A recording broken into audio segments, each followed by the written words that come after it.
There's not much national security and very little strategy in the Biden-Harris administration's newly published, grandly titled National Security Strategy. Mostly, it's a laundry list of feel-good bumper sticker slogans. The National Security Strategy is a report every administration is legally obligated to prepare for Congress. The goal, according to the U.S. Defense Department, is to, quote, communicate the executive branch's national security vision to the legislative branch. So what is Biden's national security vision?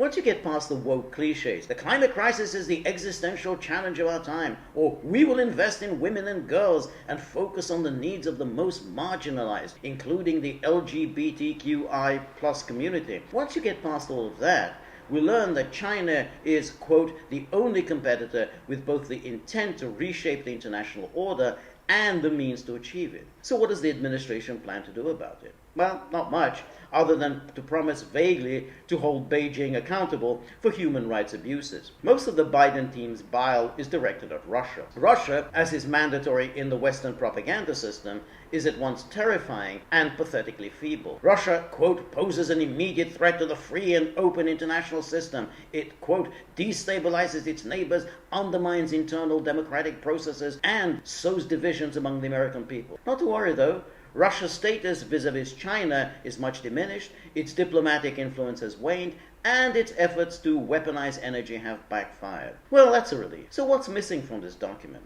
Well, there's no inkling here of the threats the US and the world are currently facing.